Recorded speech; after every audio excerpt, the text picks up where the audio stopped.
김관진 전 국방부 장관에 이어 임관빈 전 정책실장까지 석방됐습니다. 두 사람이 풀려났다고 해서 죄가 사라지는 것은 아닙니다. 철저한 수사만. 민주당의 안민석, 송영길, 박범계, 판사적 회몰이 공의병 3인방으로 규정합니다. 예, 바른정당 하태경 의원의 목소리 지금 들으셨습니다. 이게 어떤 맥락에서 나온 얘기인고 하니 김관진 전 국방장관이 지난 주말에 구속 상태에서 석방이 됐죠.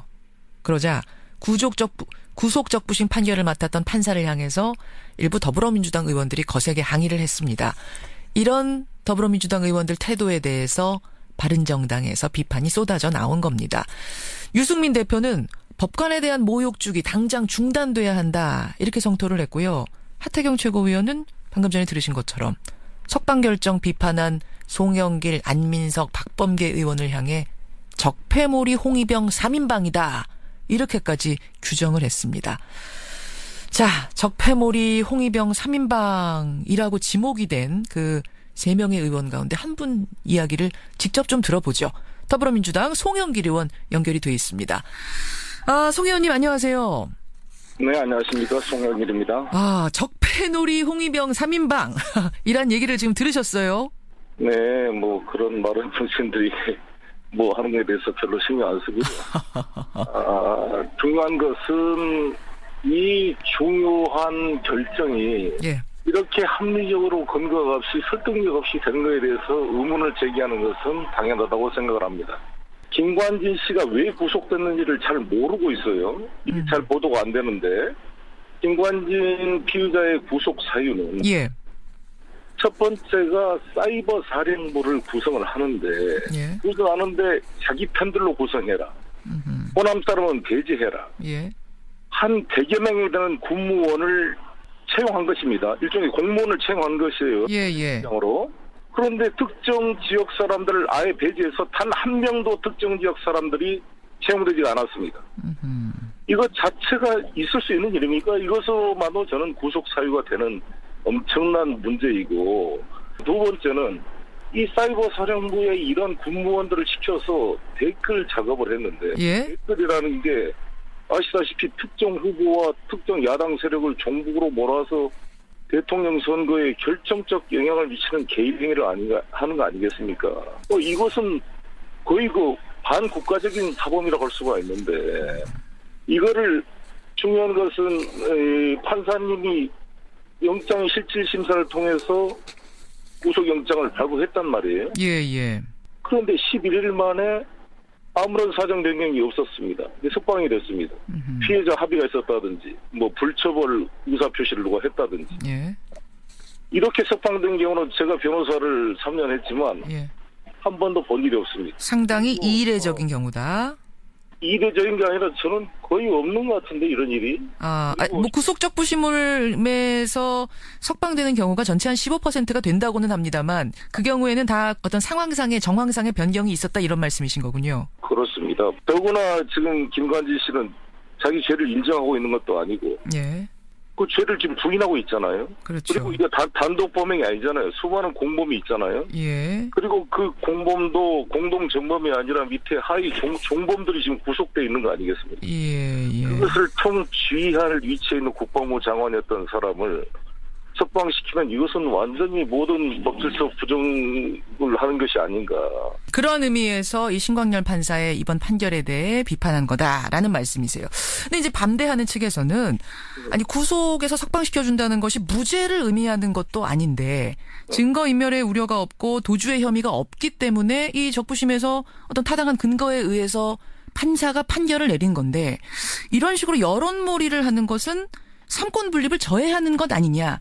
사법부 어떤 법치주의의 근간을 흔드는 것 아니냐.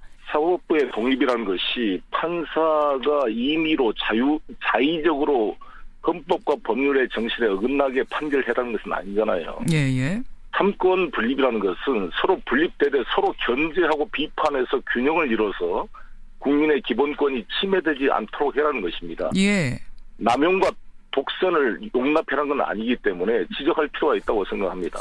증거인멸과 도주 우려가 없다는 판단은 일단은 범죄를 부인하는 사람은 증거인멸 도주 우려가 있는 거 아니겠습니까? 부인하는 사람은. 근데 이런 댓글들도 같이 달려 있었습니다. 그 김관진 전 장관이 구속 적부심 받고 풀려나던 날 전병헌 전 수석도 증거인멸의 우려가 없고 뭐 도주의 우려가 없다 해서 구속영장이 기각돼서 풀려나지 않았느냐.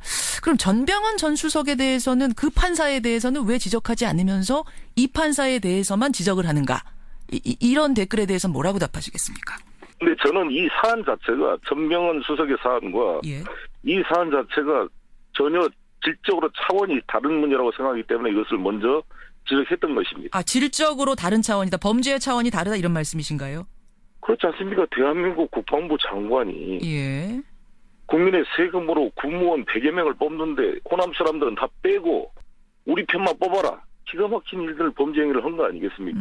전병헌 전 수석도 국회의원 당시에 이제 있었던 부분에 대한 혐의인데 그것도 상당히 뭐 국민들 입장에서는 그것도 뭐 아직 뭐 무죄냐 유죄냐는 모르겠습니다만 혐의로 볼 때는 가벼운 혐의로 보이지는 않는데요. 김관진의 이 행위는 정말 범죄 중대성 정도가 다른 범죄와 비교할 수가 없다고 생각합니다. 알겠습니다. 근데 이제 김관진 전 장관의 경우 말고도 말입니다. 요 사이에 이 그 판사가 어떤 결정을 내릴 때마다 여론에서 이것은 옳다 그르다 개혁이다 적폐다라고 이 지적하는 부분들에 대한 전반적인 문제 제기에 대해서는 어떻게 보세요? 저는 판사의 판결에 대해서 어떠한 방식으로 지적하느냐에 따라서 논란이 있겠습니다만 이것이 현저하게 기존의 기준을 벗어나서 했을 때는 당연히 지적되고 한번 왜 그랬는지를 검토해 볼 필요가 있다고 생각합니다. 아하. 우리의 지적을 떠나서 영장실질심사를 한 판사를 부정한 거 아니겠습니까? 앞에 영장을 담당한 판사가 11일 만에 당신의 생각은 틀렸다고 일종의 공개적으로 판단을 부정하는 행위를 하는 것인데 이것은 이례적인 것뿐만 아니라 좀 합리적으로 설명이 필요하지 않겠습니까? 그것에 대해서는 한 번쯤 물어볼 수는 있는 것 아니냐 이런 말씀. 근데 그 도가 좀 지나친 것 아니냐라는 지금 지적이 나오는 것 같습니다. 그러니까 그 판사의 고향이 어디고 이름이 어디고 학교가 어디고 뭐 이런 것까지 신상털기를 하는 것 아니냐. 이 사법부를 너무 위축시키는 것 아니냐. 아마 이 부분에 대한 지적 같습니다. 예를 들어서 지금 진보적인 판결을 한 판사들, 지난번 강기갑 전 의원이요? 의원의 예. 판결을 무죄 판결한 판사를 비롯해서 예. 소위 진보적인 판결을 했던 판사들은 이 정도가 아니라 거의 집까지 쫓아가서 데모를 할 정도로 신상털기를 했습니다. 보수 진영에서.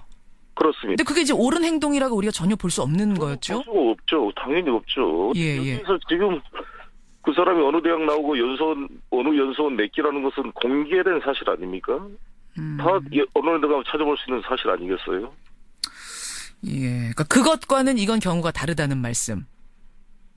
그렇다고 생각합니다. 저는 판사들이 국민의 생명과 재산을 박탈할 수 있는 엄청난 권한을 부여된 판사들은 자신의 신상과 인명을 분명히 걸고 공개적으로 재판을 하도록 되어 있습니다. 당연히 판사들의 그 행위는 검증되어야 되고 평가받을 수 있다고 생각합니다. 예. 승복하는 것과는 별개의 문제라고 생각합니다.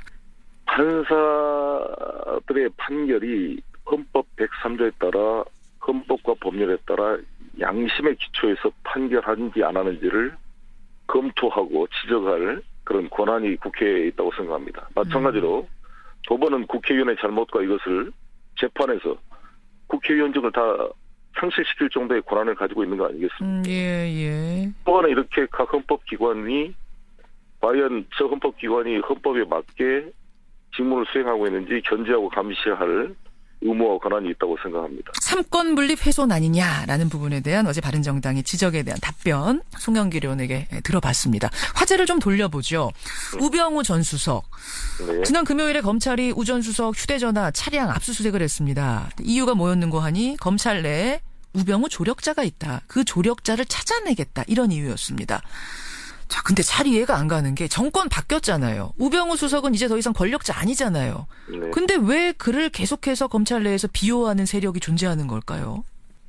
아니, 나라가 해방되어도 친일 세력들은 지금도 일본 제국주의 행위를 옹호하는 사람도 있는 거 아니겠습니까? 위안부 문제를 평가하는 문제나 지금도 그 잔재라는 것이 무섭게 남아있는 것처럼 그래서 잔재를 청산하지 않으면 모든 사람은 자기를 합리화하게 돼 있습니다. 예. 우병우의 덕으로 뭔가 자리를 맞은 사람이 우병우를 부인하기가 쉽지 않은 것입니다. 그 덕을 본 사람들이라면? 그런 것에 의존해서 성장한 것은 자리를 바꿔줘야 되는 것이 맞다 이렇게 생각합니다. 그래요. 여기까지 오늘 말씀 듣겠습니다. 송영길 의원님 고맙습니다. 네, 감사합니다. 더불어민주당 송영길 의원이었습니다.